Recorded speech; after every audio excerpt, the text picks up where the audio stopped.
안녕하세요. 안녕하세요. 우리 8장 7절 같이 한번 읽읍시다.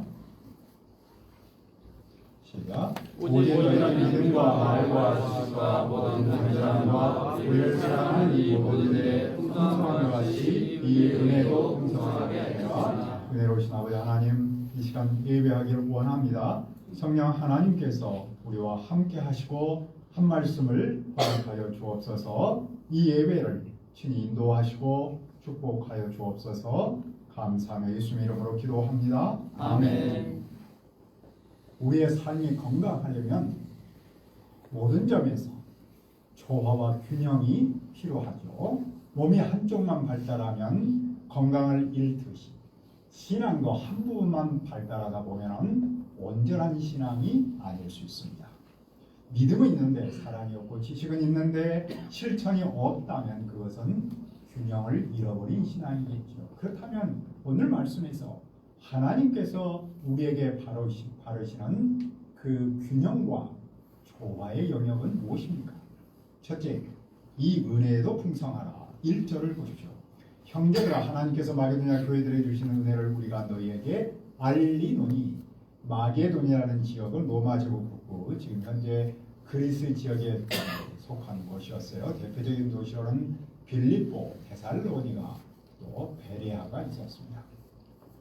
바울은 아시아에서 복음을 전하려고 했죠. 하지만 환상 가운데서 마게도냐 사람이 자기한테 와서 도와달라고 했습니다. 그때 그는 그것을 성령님의 음성으로 영접하고 그는 유럽으로 향했죠. 그래서 그곳에서 처음으로 빌립보 교회를 개척했고 이어서 데살로니가 교회 그리고 베레아 교회를 개척했습니다. 그런데 하나님께서 그 교회들의 은혜를 주셨습니다. 여기서 은혜는 예루살렘 성도를 돕는 구제 헌금을 가리킵니다. 예루살렘 교회는 박해와 흉년으로 큰 어려움을 겪고 있었습니다. 그러자 선교지 교회들은 그 소식을 듣고 돕고자 했습니다. 흥미로운 점은 바울은 이것을 의무가 아니라 은혜라고 부르고 있다는 것이죠. 왜 그렇습니까? 하나님께서 물질을 주셨고 또 하나님의 백성을 섬기는 일에 참여할 기회를 주셨기 때문입니다. 그러므로 헌금은 단순히 돈을 내는 행위가 아니라 하나님께서 허락하신 은혜에 참여하는 일입니다. 그래서 바울은 마게도냐 교회들의 그 은혜로운 모습을 고린도 교회에 알리려고 합니다. 그러면 어떻게 마게도냐 교회들은 그 은혜를 감당했습니까? 그들은 환난의 많은 시련 가운데서도 넘치는 기쁨으로 되었습니다. 그들은 극심한 환난 가운데 있었지만 풍성한 연보를 넘치도록 했습니다. 연보라는 말은 본래는 관대함, 너그러움을 뜻합니다. 우리말에 있어서 연보는 내가 가진 재물로 다른 사람을 돕는다라는 뜻입니다. 헌금을 말하죠. 그들은 그 일을 힘대로 할 뿐만 아니라 힘에 지나도록 자원했습니다. 교회들은 어느 정도 자원했습니까? 4절을 보십시오. 이 은혜와 성도 섬기는 일에 참여함에 대하여 우리에게 간절히 구하니. 여기서 은혜, 성도 섬기는 일, 그리고 참여함은 모두 같은 뜻입니다. 연보죠. 즉 헌금입니다. 그들에게 헌금은 부담이 아니라 은혜였습니다. 그들에게 헌금은 단순한 기부가 아니라 성도를 섬기는 사역이었습니다. 그들에게 헌금은 단순한 지원이 아니라 성도의 어려움에 참여하는 일이면서 또한 그 어려움 속에 물질을 나누는 일이었습니다. 그래서 마게도냐 교회들의 헌신은 바울의 기대를 넘어섰습니다. 그것은 단순히 액수의 문제가 아니었습니다. 왜냐하면 그들은 먼저 자신을 주님께 드렸기 때문입니다. 그리고 그 결과로 성도 섬김의 일에도 드렸던 겁니다. 그러므로 참된 섬김은 먼저 자신을 주님께 드리는 데서 시작하죠. 자신을 드리지 않은 채 물질만 드린다면 그것은 섬김이 아닙니다. 그러나 자신을 먼저 주님께 드린 사람만이 물질을 나눌 수 있는 거죠. 그러므로 바울은 고린도 교회를 향해서 무엇을 했습니까? 그는 디도를 격려하여 고린도 교회로 보냈습니다. 고린도 교회는 헌금을 이미 시작했습니다. 그런데 무슨 일인지는 모르겠지만 헌금하는 일이 중단되었습니다. 그래서 바울은 디도를 보내서 그 일을 완성하도록 격려하고 있습니다. 왜 교회는 그 일을 성취해야 합니까? 7절을 우리 한번 읽읍시다. 7절.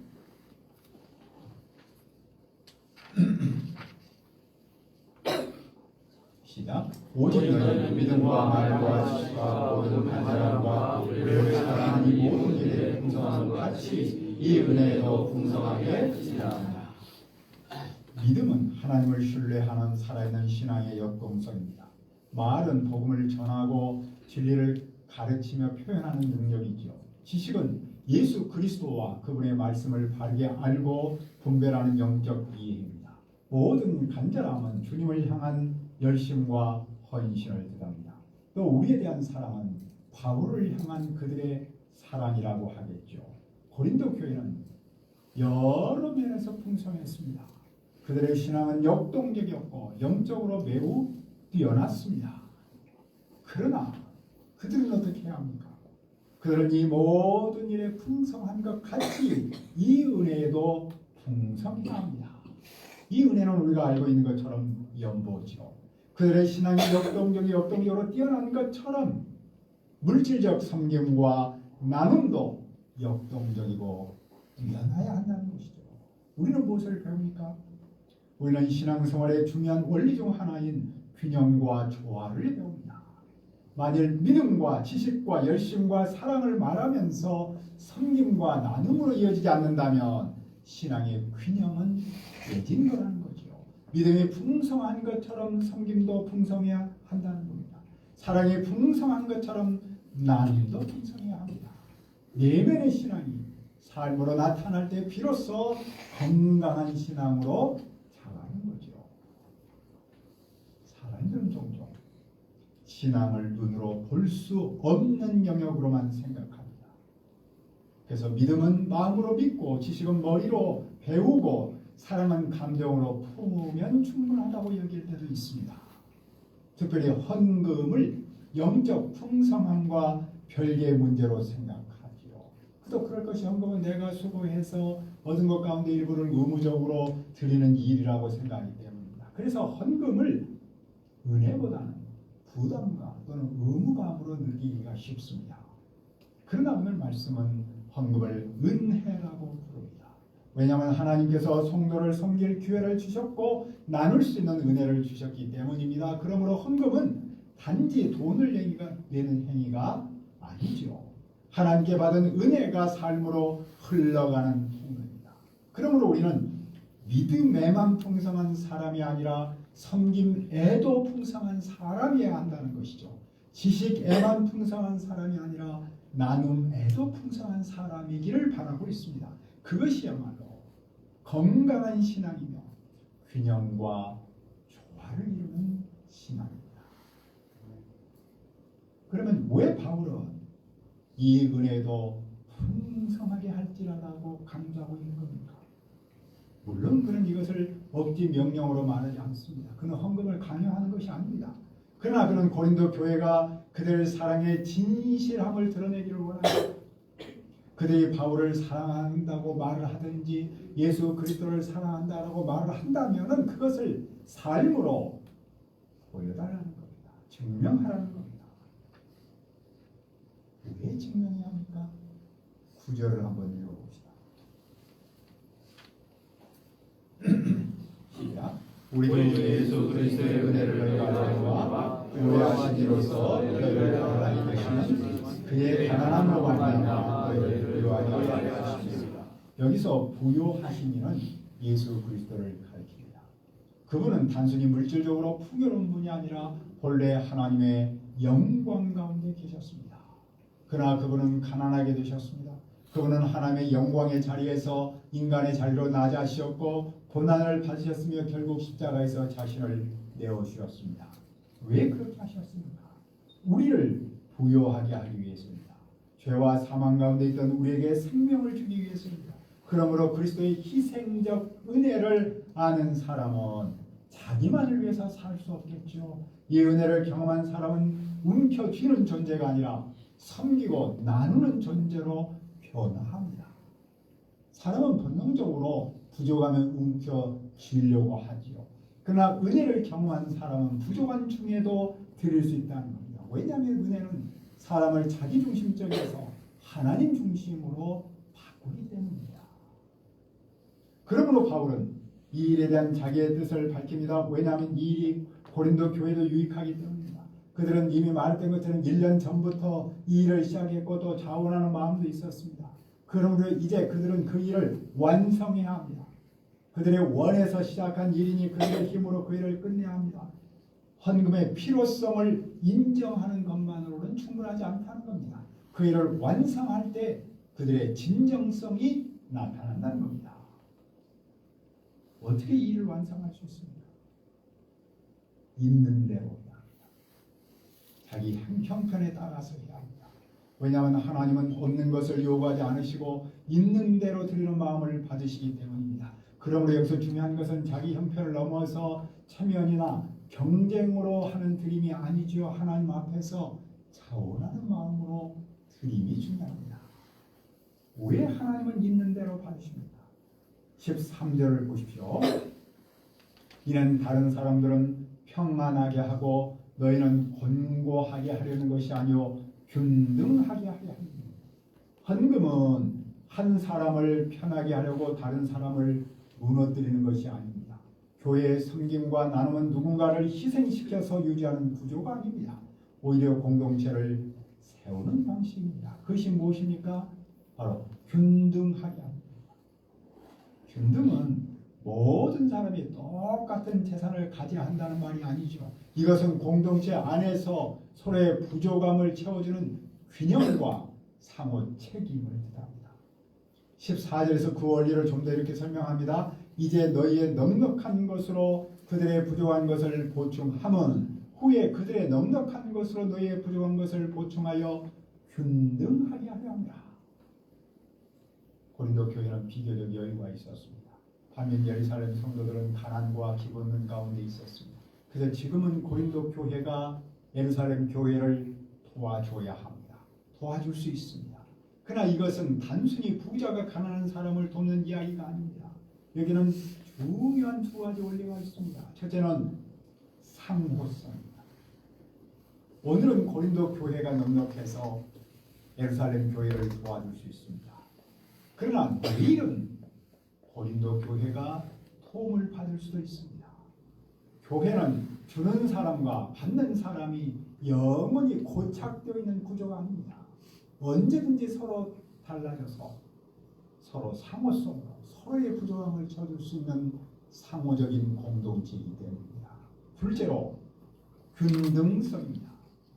하나님은 어떤 사람은 지나치게 풍족하고 어떤 사람은 극심한 결핍 속에 있는 것을 원하지 않습니다. 그런 공동체를 기대하지 않습니다. 그래서 사람이 넉넉한 사람이 부족한 사람을 채워줌으로써 공동체 안에서 균등을 유지하려 하십니다. 이 균등의 원리가 어디서 왔습니까? 광야에서 그 백성을 먹이셨던 하나님한테서 왔습니다. 하나님은 광야에서 이스라엘 백성이 날마다 일용할 양식을 주셨습니다. 어떤 사람은 많이 거두었고 어떤 사람은 적게 거두었습니다. 그러나 많이 거둔 자도 남지 않았고 적게 거둔 자도 부족하지 않았습니다. 하나님은 자기 백성이 서로의 부족함 속에 벌어진 채 살아가기를 원하지 않으셨습니다. 하나님은 공동체 안에서 균등과 돌봄이 살아있도록 하셨습니다. 이처럼 헌금은 공동체 안에서 섬김과 나눔이고 균등의 원리를 드러내는 일입니다. 그러면 이제 고린도 교회는 또 무엇을 해야 합니까? 둘째, 증거를 보이라. 16절을 보십시오. 너희를 위하여 같은 간절함을 디도의 마음에도 주시는 하나님께 감사합니다. 바울은 고린도 교회를 향한 자신의 열심을 디도에게 주신 하나님께 감사했습니다. 디도는 단지 바울의 부탁 때문에 움직인 사람이 아니었습니다. 그는 같은 마음과 같은 열심으로 자원하여 고린도 교회로 갔습니다. 하나님께서 그의 마음에 그의 그 열정을 주셨기 때문입니다. 또 바울은 디도와 함께 한 형제를 보냈습니다. 그는 복음을 전하는 일로 여러 교회 칭찬받는 사람이었습니다. 그뿐만 아니라 여러 교회가 그를 선택하여 이 연보 사역에 참여하도록 했습니다. 그는 바울과 함께 이 연보 사역을 감당하는 동역자로 섰습니다. 바울은 이 은혜의 일을 매우 신중하게 다루었습니다. 그는 자신이 맡은 이 큰 연보에 대하여 누구도 비방하지 않도록 조심했습니다. 그는 특별히 주님 앞에서뿐만 아니라 사람 앞에서도 조심했습니다. 보통 우리는 하나님 앞에서만 조심하면 된다라는 생각을 갖기 쉽죠. 그러나 바울 사도는 특별히 여기서 사람 앞에서도 조심하고자 했습니다. 왜냐하면 물질을 다루는 일이 아무리 좋은 목적이라도 관리가 불투명하면 공동체의 신뢰가 무너질 수 있기 때문이었습니다. 그래서 바울은 이 일을 혼자 하지 않았습니다.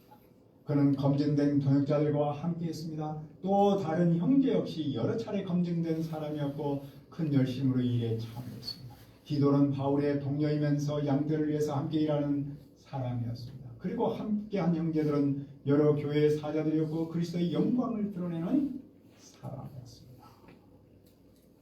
그러므로 고린도 교회는 이제 무엇을 해야 합니까? 24절을 부릅시다. 그러므로 너희는 여러 교회 앞에서 너희의 사랑과 너희에 대한 우리의 사랑의 증거를 너희에게 보이라. 고린도 교회는 믿음과 말과 지식과 열심과 사랑의 풍성한 교회였습니다. 그러나 이제 그들은 그 사랑을 말로만 아니라 행동으로 증거합니다. 그래서 여러 교회들한테 내가 이렇게 사랑이 넘치고 있다는 것을 보여주라는 겁니다.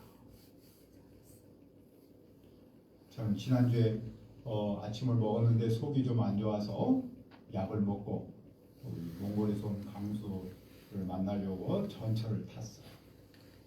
그런데 전철 안에서 갑자기 속이 뒤틀리면서 제 의지를 어찌할 수 없는 정도로 심하게 토하고 말았어요. 전철 안 주변 사람들이 더 놀라고 많은 사람들이 자리를 피했어요. 그럴 수밖에 없겠죠. 근데 제 곁에 두 사람이 피하지 않았습니다. 오히려 저한테 휴지도 주고 뭣도 주고 계속 줬습니다. 저는 옷과 휴지로 땅바닥에 그거를 열심히 닦고 닦을 때까지 하여튼 주더라고요. 그래서 열심히 닦았는데 마침 문이 열려서 전철에서 내렸습니다. 정신을 차리고 보니까 이렇게 최악의 상황을 제 생애에서 처음이었어요. 실제로 그러지 않겠어요? 동시에 끝까지 제 곁을 떠나지 않고 휴지를 건넸던 그 두 분이 보통 사람이 아니라는 생각이 들었습니다. 냄새도 나고 모르는 아저씨인데 그들은 몹시 불편한 상황에서도 사랑을 행동으로 나타냈다는 생각입니다. 그리고 그 사람은 단지 저 한 사람을 위로한 것이 아니라 그 주위에 모여 있었던 많은 사람들한테 정말 작은 빛이 아니었을까라고 생각했습니다. 이 말씀을 보면서 참 그 사랑이라는 것은 갖고 있는다 그래서 무슨 의미가 있겠는가 표현해야 합니다. 결국 바울이 말하는 것이 바로 이런 것이구나. 사랑은 말로만 남아서는 참 의미가 없습니다. 사랑을 실제로 섬김과 나눔으로 증명해야 하죠. 그랬을 때 그 영향력이 얼마나 잔잔한 존재가 그러나 또 크게 나타나는가를 알 수 있습니다. 그러므로 오늘 우리는 어떻게 합니까? 우리는 한 부분만 잘하는 이런 신앙인이어서는 안 되는 거죠. 믿음만 강조하고 섬김이 없거나 지식은 풍성하지만 나눔이 없는 신앙은 건강한 신앙이 아닙니다. 하나님은 우리의 믿음과 지식과 사랑과 섬김과 나눔이 삶 속에서 조화와 균형을 이루기를 원하시죠. 그래서 말씀하십니다.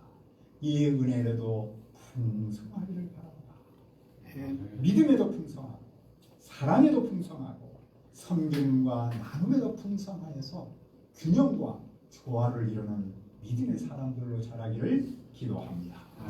아버지 하나님, 우리가 한 부분만 자라서 균형을 잃지 않도록 도와주십시오. 우리가 이 은혜에도 풍성하라는 말씀을 믿고 믿음에도 풍성하고 사랑에도 풍성하고 섬김과 나눔에도 풍성하여서 균형 잡힌 신앙인으로 살도록 인도하여 주옵소서. 예수님의 이름으로 기도합니다. 아멘.